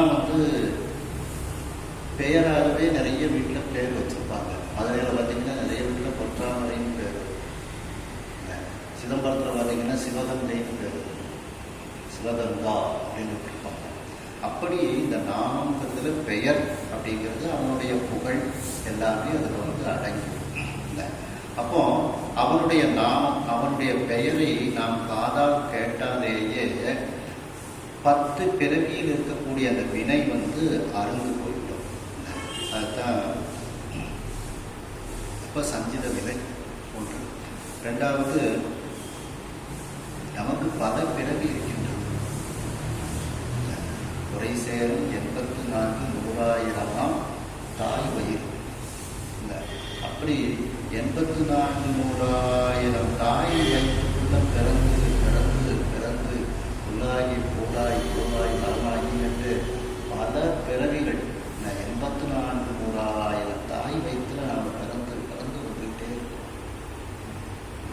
அதைத்தான் இதில் பல பிறவிகள். அந்த பல பிறவிகளில் 10 பிறவி வினை நம்மை விட்டு நீங்க அப்படின்னு சம்பந்த பெருமான் சொல்லும்போது, சிறையாரும் மடக்கிலேயே இங்கே வா தேனுருபால் முறையாரே முன்னர் தருவன் மொய் பவளத்தொடு தருணம் துறையாரும் கடல் கோடி பொருள் ஈசன் உழங்கும் இளம் விரையாடும் திருநாமம் எனக்கு ஒருதான் பேசாயே. அப்போ அவனுடைய திருநாமத்தை இந்த பெண் நல்லா பழக்கி வச்சிருக்கிறார். அந்த கிழிக்கு சொல்லி சொக்கநாதான் சொல்லு, அங்கே இருக்கணின்னு சொல்லு அப்படின்ட்டு பழக்கி வச்சிருக்கிறார். அந்த வருவா, அந்த பெண் வருவா, சொக்கநாதான் பேர் சொல்லு, அதை சொல்லுது. அதை காதால கேட்கும்போது எப்படி நம்ம பேரன் பேத்திலாம் நம்ம பேரை சொல்லி தாத்தான்னு சொன்னாலும் நமக்கு சந்தோஷமா இருக்கும். பேரை சொல்லி பேர் சொல்றதுக்கு தானே பிள்ளைடு, பேரை சொல்லி தாத்தான்னு சொன்னாலும் நமக்கு அதை விட ரொம்ப சந்தோஷமா இருக்கும். அதுபோல அண்ணாச்சி வீட்டில் பார்த்தீங்கன்னா, நம்ம கண்ணன் அண்ணாச்சி வீட்டில் அவர் பேத்தி அவர் பாட்டி எப்படி கூப்பிடுவாங்க அப்படின்னா, வெறுமனை தாய்மாச்சி அப்படின்னு தான் கூப்பிட்டு தான் உள்ள வருவான். நான் அதுக்காண்டி என்ன பேர் சொன்னேன் திரும்ப சொல்லுவோம். அதுபோல அந்த நாமம், அந்த சொக்கநாதர் அப்படிங்கிற நாமம், திருநாமம் எனக்கு ஒருகார் பேசாயே. அதுக்கப்புறம் திருநாவுக்கரசு சுவாமிகள் சொல்லும்போதும் முன்னும் அவனுடைய நாமம் கேட்டான் அப்படிங்கிறது. அப்படி சொக்கநாதருங்கிற நாமத்தை காதால் கேட்டாலேயே நமக்கு 10 பிறவி நீங்கிவிடும். அடுத்தத நினைத்தால் 100 பெரும் பவ பாவ பிணிவோம். அந்த சொக்கநாதரை நினைத்தாலேயே 100 பெரும் பவ பாவம், மிகப்பெரிய அந்த பிறவிகளில் செய்த பாவ பிணிகள் எல்லாம் நம்மை விட்டு போயிட்டோம். 100 பிறவியில செய்த அந்த பாவங்கள் எல்லாம் நம்மை விட்டு நீங்கிவிடும்.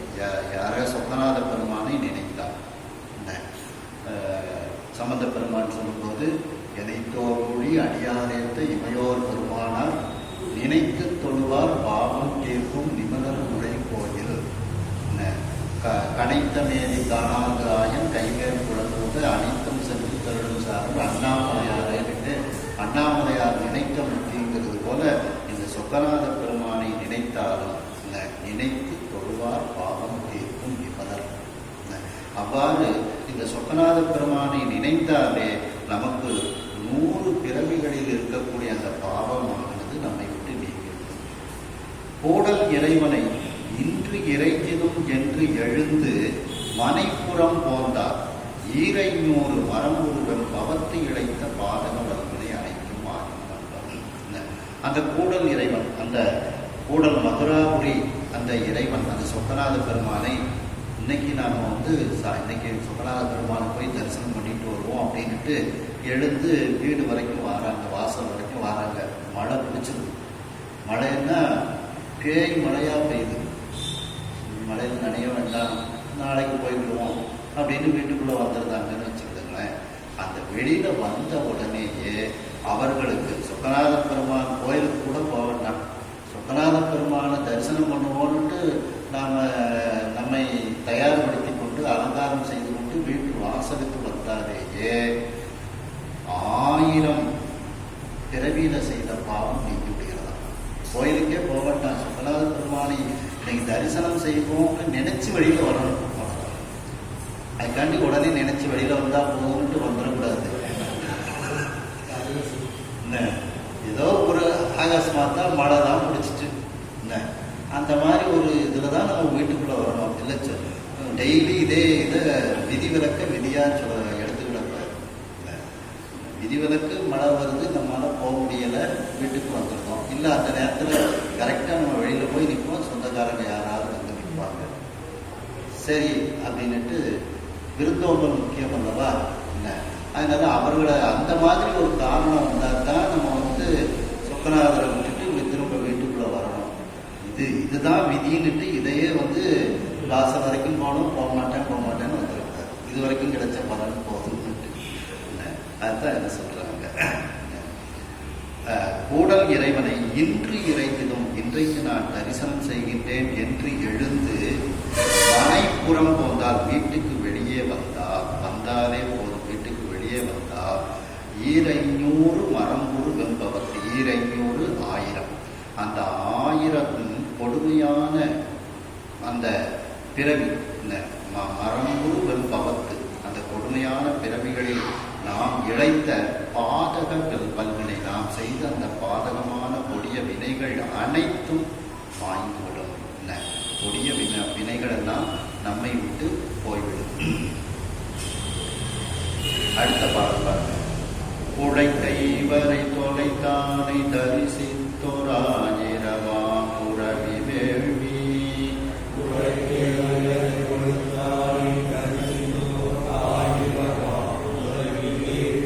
தழைத்த பெரும் பயன் பெறுவர் ஒருத்திர சூட்டம் அதனால் தவவானோர்கள்,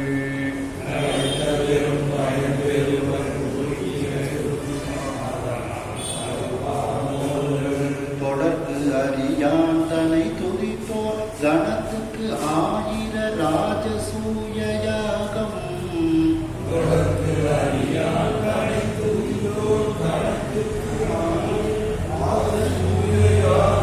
இழைத்த பெரும் பயன் பெறுவர் சமட்டி வடிவு ஆகிய அவுலன் லிங்கம் தன்னை, பெரும் பயன் பெறுவர் சமட்டி வடிவு ஆகிய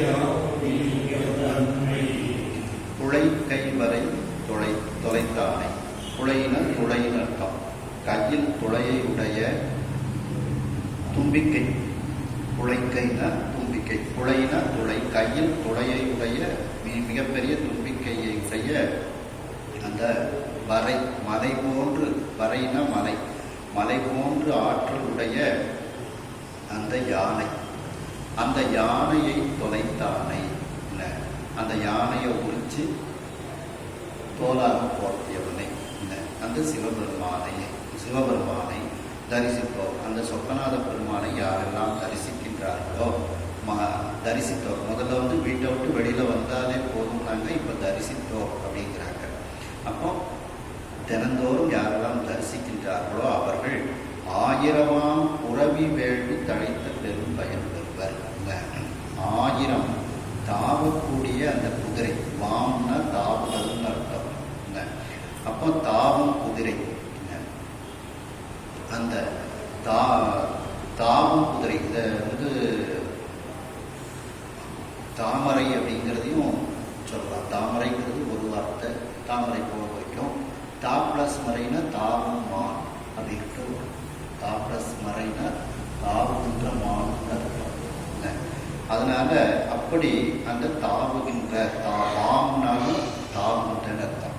அந்த 1000 அந்த தாவும் புறவி, இந்த தாவிக்கொண்டு செல்லக்கூடிய குதிரையை வைத்து செய்யக்கூடிய வேள்வி, அந்த வேள்வியினால் தழைத்த பெரும் பயன் பெறுவர். அந்த வேள்வி செய்து முடித்தவுடன் அதனால் என்ன பயன்கள் நமக்கு தழைக்குமோ கிடைக்குமோ அந்த பயனை அவர்கள் பெறுவார்கள். அதாவது இந்த சொக்கநாத பெருமானை தரிசனம் செய்தால் அந்த அஸ்வமேத யாகம் செய்த, அது 1000 குதிரைகளை அஸ்வமேத யாகம் செய்ததனால் என்ன பலன் உண்டோ அந்த பலனை அவர்கள் பெறுவார்கள்.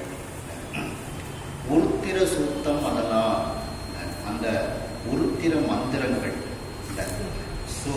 சூக்கம் இல்ல சூக்தம், அந்த உருத்திர மந்திரத்தினால், மந்திரம் அதனால் தவமானோர்கள் தொடர்க்கு அறியார். தவத்தில் சிறந்த தேவர்கள் தொழுதாலும் அவர்களுக்கு காண முடியாதவனாக இருக்கக்கூடியவன். ஏனென்றால் தேவர்கள் எல்லாம் தன்னை எல்லோரும் வணங்குவதற்காக இறைவனை தொழுகின்றார்கள். ஆகையினால் அந்த தேவர்களால் அந்த இறைவனை காண முடியவில்லை. வாழ்த்துவதும் வானவர்கள் தாம் வாழ்வார், மனம் நின்பால் தாழ்த்துவதும் தாம் உயர்ந்து தம்மை எல்லாம் தொழ வேண்டி அப்படின்ட்டு அந்த இடம். ஆகையினால் அந்த வானோர்கள் தொடர்பு அறியார். அவர்களால் காண முடியாத அந்த சொக்கநாத பெருமான், அந்த சொக்கநாத பெருமானை துதித்தோர், இந்த அறியாந்தனை துதித்தோர். அந்த சொக்கநாத பெருமானை யாரெல்லாம் துதிக்கின்றார்களோ அவர்கள் கணத்துக்கு 1000 ராஜசூய யாகம் கிடைத்த பெரும் பயன் பெறுவர். 1000 ராஜசூய யாகம், அது ஒரு முக்கியமான யாகம். அதை செய்த மிகப்பெரிய பயனை அவர்கள் பெறுகின்றார்கள். அதாவது உருத்திர சூத்த மந்திரம் ஓதி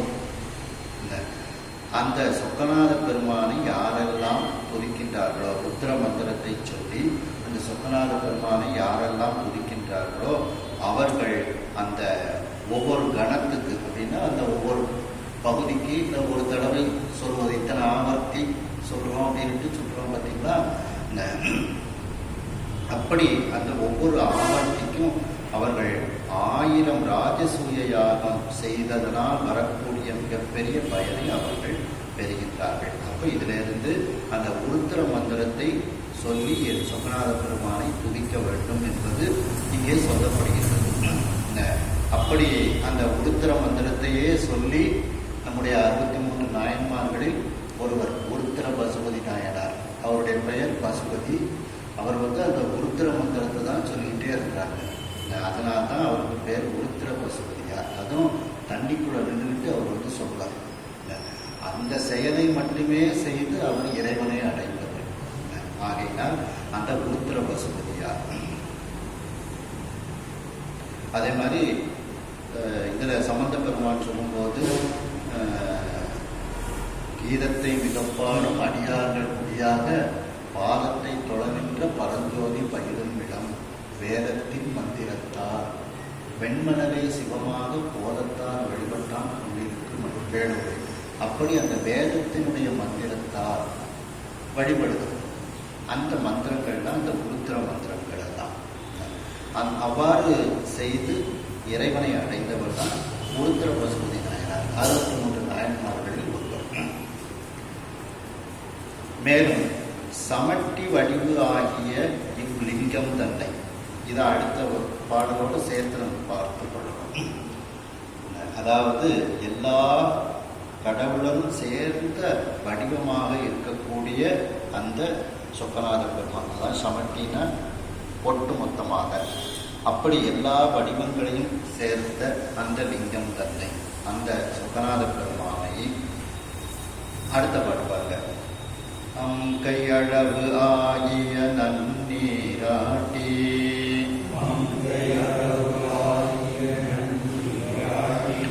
ஊசித்தோரளவில் ஏனை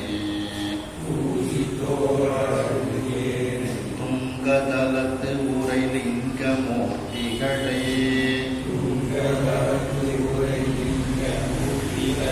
சிவாகமனூர் சொன்ன ஆற்றால் மங்களமாகிய முகமங்கீரட்டும்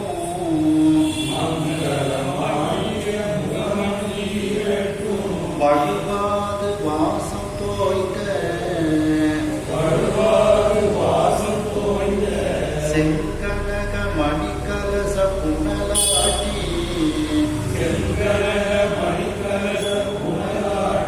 மாபூசை செய்தோர் ஆவார். அந்த சமட்டி வடிவாகிய அந்த சொக்கநாத பெருமானை, அந்த லிங்கம் தன்னை ஒரு கையளவு தண்ணீரை கொண்டு அவருக்கு அபிஷேகம் செய்தார். இந்த கை அளவு, அம்னா அழகிய, கையளவு, ஒரு கையில் அப்படி தண்ணீர் எடுத்து அப்படியே அவருடைய திருமுடியில் நாம் விட்டாலே போதும். அந்த அளவுக்கு அந்த ஒரு கையினால் எடுத்து சொக்கநாத பெருமானை அபிஷேகம் செய்தாலே நாம் எல்லா தலத்திலும் இருக்கக்கூடிய அந்த சிவலிங்கங்களை எல்லாம் இந்த சிவாகம நூலில் சொன்னபடி இந்த 16 விதமான உபச்சாரங்கள் செய்து வாசமான தீர்த்தத்தை கொண்டு அவரை திருமுழுக்காட்டி செய்து திருமஞ்சனம் செய்து பூஜை செய்த பலனை அவர்கள் பெறுவார்கள்.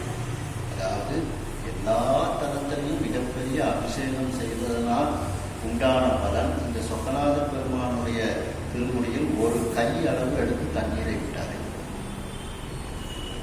அதுதான் என்ன சொல்றாரு, இந்த லிங்கம் தன்னை முந்தின பாட்டில் இருக்கக்கூடிய லிங்கம் தன்னைங்கிறது இங்க எடுத்துக்கணும். கை அளவு ஆகிய நன்னீராட்டி, அழகிய கையளவு ஆகிய அந்த நன்னீரால் அந்த சொக்கநாத பெருமானை அபிஷேகம் செய்து பூசித்தோம்.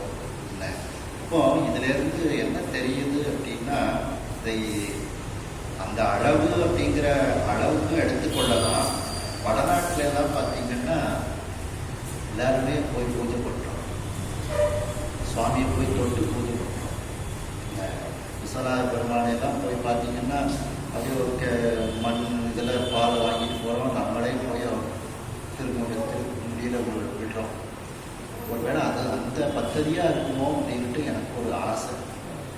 மதுரையில் அப்படி விட்டுட்டாங்கன்னா நாமளும் போய் ஒரு கையில் சுவாமிக்கு அந்த தீர்த்தத்தை விட்டுட்டு வரலாமே அப்படிங்கிற ஒரு ஆசையில் சொல்கிறேன். வேற ஒன்று வடக்க எல்லா கோயிலையும் நம்மளே போய் அபிஷேகத்தை செய்கிறோம். ஆமாம், காசிலே அப்படிதான். அப்படி அந்த அங்கை அளவு ஆகிய நன்னீராட்டி கையளவுக்கு நல்ல நீரை கொண்டு சொக்கநாத பெருமானை அபிஷேகம் செய்து பூசித்தால் அளவில் ஏனை துங்கதலத்து, அளவில்லாத மற்ற ஏனைனா மற்ற துங்கதலத்து தூய தலங்கள் திருநெல்வேலி இப்படி பாடல்பெற்ற ஸ்தலங்கள் அனைத்தும் அப்படி துங்கதலத்து உரை லிங்கமூர்த்திகளை அந்தந்த தலத்தில் இருக்கக்கூடிய அந்த சிவபெருமானை சிவாகம நூல் சொன்ன ஆற்றால், சிவாகம நூல்களில் சொன்ன வழிமுறைப்படி ஆற்றால் அந்த வழிப்படி மங்களமாகிய முகமன் ஈரட்டும், மங்களமாகிய அந்த ஈரட்டுன்னா 16, அந்த சோடச உபச்சாரம் இல்லை, அந்த முகமன் ஈரட்டுன்னா 16 உபச்சாரங்கள் இல்லை, அந்த 16 அது மங்களமான இந்த உபச்சாரங்கள், அந்த மங்களமாகிய சோடச உபச்சாரங்களை தான் செய்து வழுவாது குற்றம் இல்லாமல் வாசம் தோய்ந்த செங்கனக மணிக்கலச புனலாட்டி, வாசனை பொருட்கள் எல்லாம் சேர்த்து கலக்கப்பட்ட அந்த நீர், அந்த நீரை எதில் வைத்திருக்கின்றார்கள்? தங்க பாத்திரத்தில் வைத்திருக்கின்றார்கள். அந்த தங்க பாத்திரத்தில் அழகான நவரத்னங்கள் எல்லாம் பொறிக்கப்பட்டிருக்கின்றது. அதான் செங்கனக மணி கலசம். தங்க பாத்திரத்தில் நவரத்தினங்கள் எல்லாம் பொறிக்கப்பட்ட அந்த தங்க பாத்திரத்தில் அந்த வாசனை பொருட்களை எல்லாம் சேர்த்து வைத்திருக்கக்கூடிய அந்த புனல், அந்த பாத்திரத்தில் எடுத்து சொக்கநாத பெருமானை அபிஷேகம் செய்த, மற்ற தலங்களில் உள்ள பெருமானை எல்லாம் அபிஷேகம் செய்து மா பூஜை செய்தோர் ஆவர், மிகப்பெரிய பூஜை செய்தவர்களாக அவர்கள் ஆவார்கள். அதாவது சொக்கநாத பெருமானை மட்டும் பூஜை பண்ணினாலே எல்லா தலத்திலும் உள்ள பெருமானை எல்லாம் பூஜை பண்ணியதற்கு நாம் சமம் அப்படிங்கிறாங்க.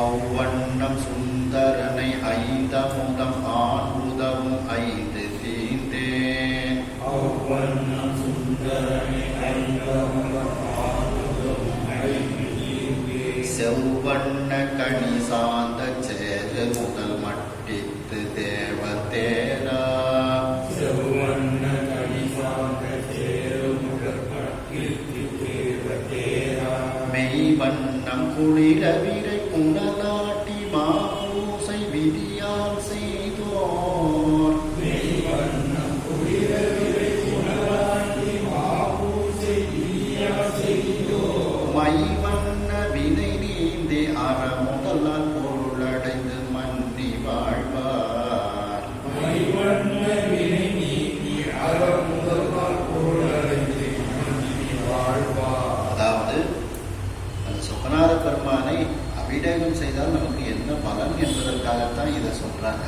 கையளவு, அதுக்காண்டி நீங்கள் கையளவு மட்டும் பொதுவே அபிஷேகம் செய்வது என்பது சிறப்பு. அதனை விட சிறப்பு நல்லா அவரை அபிஷேகம் செய்யணுங்கிறதுக்காண்டி அடுத்த பாட்டு உடனே நல்லா அவரை அபிஷேகம் செய்யுங்க, இல்லை ஒரு கையளவுக்கு தான் தண்ணி ஊற்ற சொல்லியிருக்காருன்னு எல்லாரும் அப்படியே இருந்துடக்கூடாதுங்கிறதுக்காக வேண்டி அடுத்த பாட்டில் அபிஷேகம் நல்லா செய்யணும் அப்படிங்கிறத சொல்றார்.